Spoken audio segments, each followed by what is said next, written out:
Une histoire que j'entends couramment laisse entendre que la NASA, au début de son programme spatial, aurait pris du retard pour une histoire de stylo qui marchait pas. Voyons ensemble ce qu'il en était vraiment.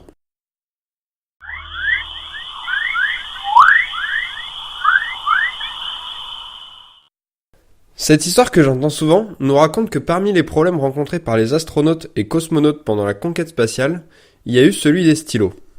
Bah oui, sans gravité, l'encre, elle coule pas jusqu'à la pointe.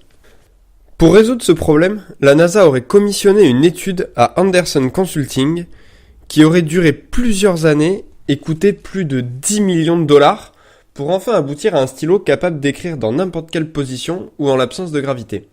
Waouh, chapeau Anderson. Mais les Russes, eux, ils ont bien dû rencontrer le même problème, non? Bah les Russes, eux, ils ont juste remplacé les stylos par des crayons en papier.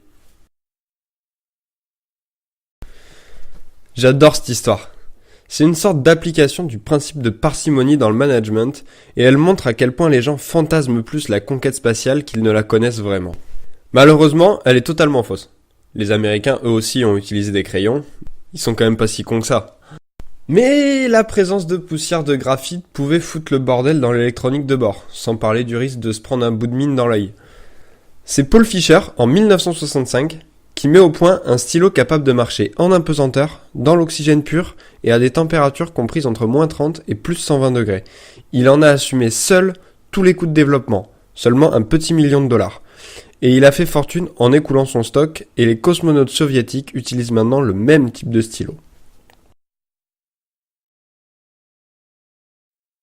Merci à tous d'avoir suivi cet épisode. S'il vous a plu, n'hésitez pas à laisser un petit pouce bleu, ça m'aide vraiment pour le référencement, et à vous abonner pour ne rater aucune de mes prochaines vidéos.